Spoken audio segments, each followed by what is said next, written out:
Welcome to our channel. Tidak butuh waktu hingga ratusan tahun untuk melihat bagaimana manusia berkembang dan membangun dengan cepat. Itulah kenapa ruang kosong makin sedikit dan manusia mulai memikirkan alternatif lain yang memungkinkan. Dari sinilah pemanfaatan ruang bawah laut kian masif dilakukan. Namun, memikirkan bagaimana bangunan bawah air diwujudkan adalah pertanyaan tersendiri. Jadi, bagaimanakah bangunan bawah air dibangun? Berikut ulasannya untuk kalian.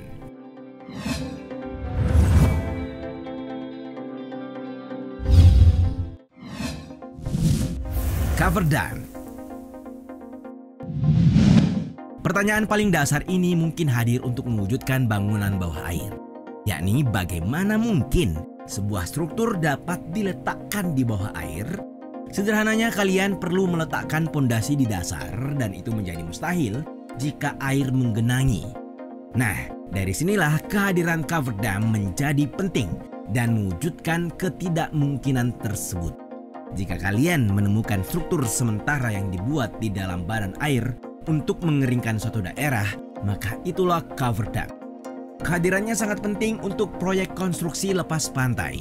Karena dengan itu, konstruksi bawah air seperti meletakkan pondasi, menuangkan beton, pengelasan, dan konstruksi rig minyak dapat dilakukan.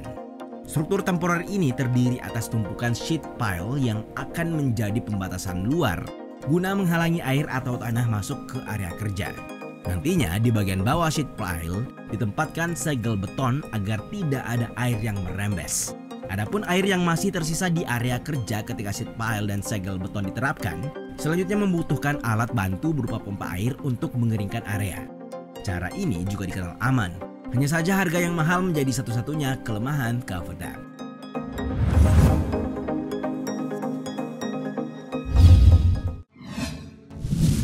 Jembatan di Amerika Serikat. Inovasi selanjutnya hadir ketika pihak berwenang Amerika Serikat menghadapi masalah dalam sebuah pembangunan jembatan. Semuanya berawal ketika jembatan tua yang menghubungkan negara bagian Minnesota dan Wisconsin berada dalam kondisi yang sangat buruk. Namun ketika pembangunan mulai dipikirkan, berbagai pertimbangan pun mulai hadir. Terutama karena pembangunan jembatan baru yang melintasi sungai St. Croix harus mempertimbangkan kekhasan budaya dan lingkungan sejarah di wilayah tersebut. Sebagaimana diketahui, waduk berada di bawah perlindungan negara dengan wilayah pesisir yang dihuni oleh spesies terancam punah. Para aktivis bahkan mengontrol setiap langkah pemerintah hingga proyek berubah beberapa kali selama kira-kira 20 tahun. Akhirnya, pada tahun 2014, Departemen Transportasi Minnesota menemukan solusi sempurna yang mana desain inovatif khusus dipilih untuk meminimalkan dampak terhadap lingkungan. Caranya yaitu dengan mengurangi jumlah penyangga jembatan. Hasilnya, jembatan penyeberangan sepanjang 1,5 km dan tinggi lebih dari 40 meter tersebut tetap kokoh meski hanya memiliki 5 penyangga di dalam air. Jembatan 4 jalur tersebut juga dengan mudah menahan es dan cuaca musim panas. Jaminannya tentu adalah biaya yang tidak sedikit.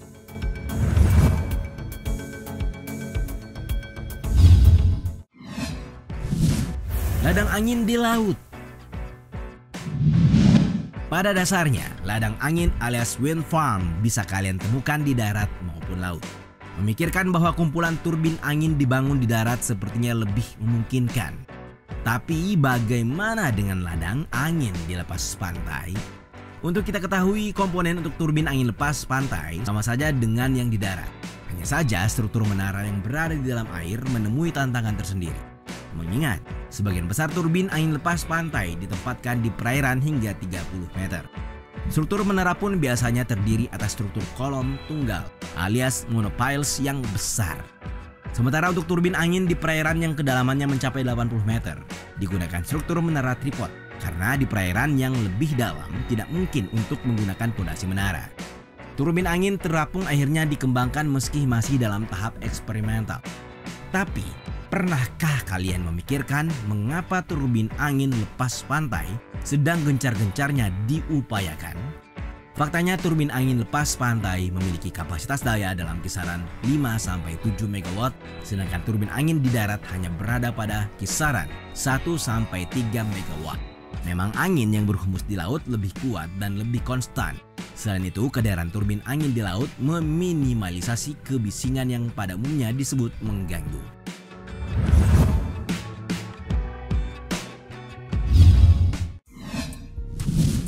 Restorasi dermaga.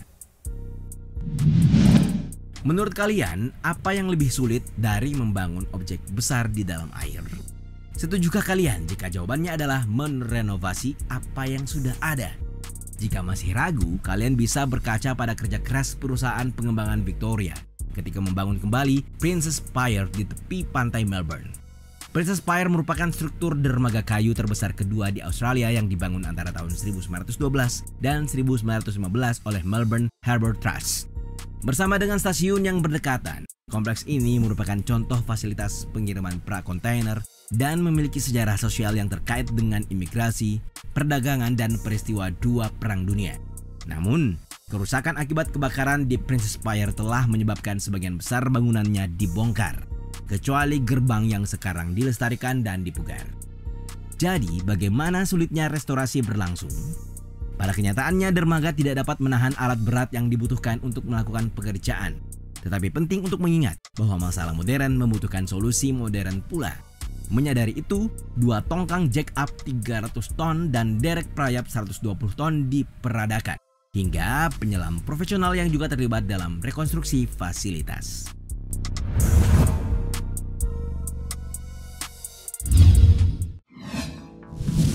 Pembangunan pemecah gelombang. Kalian mungkin berpikir tidak ada yang istimewa dengan struktur yang satu ini, layaknya dermaga atau pembangkit listrik yang telah dibahas sebelumnya. Apa istimewanya dan apa yang rumit dari sekedar meletakkan batu di tepi pantai? Untuk memahami itu, mari berkunjung ke Haifa, tempat di mana pelabuhan internasional Israel berada. Sebagai salah satu pelabuhan terbesar di Mediterania Timur dalam hal lalu lintas barang, pelabuhan ini menangani lebih dari 29 juta ton kargo setiap tahun. Sehingga kehadirannya praktis menjadi objek penting yang membutuhkan perlindungan serius, terutama dari faktor alam tak terduga. Nah, disinilah pemecah gelombang dibutuhkan untuk mengendalikan abrasi yang menggerus garis pantai, sekaligus untuk menenangkan gelombang di pelabuhan sehingga kapal dapat merapat ke pelabuhan dengan lebih mudah dan cepat. Dari apa yang kita lihat secara sederhana, ternyata pemecah gelombang tersebut dibangun dalam beberapa tahap. Pertama, lapis demi lapis diciptakan dari gundukan tanah, kemudian tanggul diperkuat dengan pondasi beton berulang. Setelah itu, barulah balok beton yang tampak berpola itu diletakkan di tempatnya.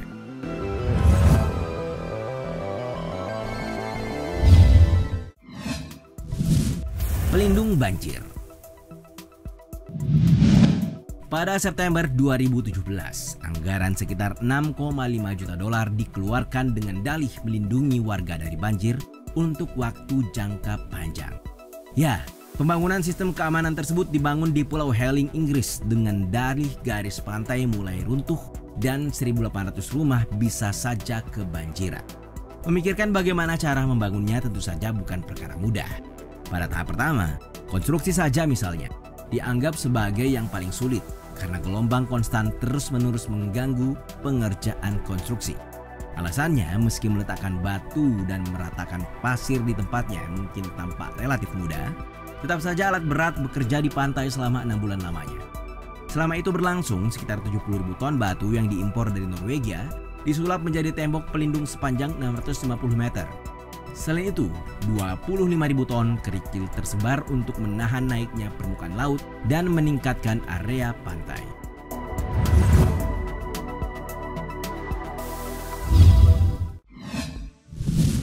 Anjungan minyak lepas pantai.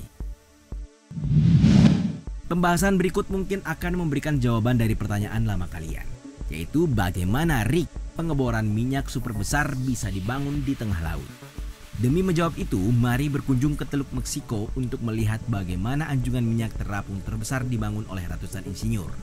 Mereka bekerja pada desain platform raksasa yang disebut Appomattox selama 4 tahun. Bukan hanya tentang ukuran, nyatanya struktur ini memang mengesankan. Bagaimana tidak, selain platform yang mencapai 29 lantai, lebar 2 kali lapangan sepak bola, dan beratnya lebih dari kapal induk. Pembuatnya juga menginginkan agar strukturnya dapat bertahan setidaknya 2 kali lebih lama dari platform lainnya. Tugas ini pun sangat menantang, mengingat Appomattox terletak di area dengan kondisi cuaca yang sangat buruk. Selain itu, beberapa bagiannya akan terendam hingga kedalaman hampir 2,5 km.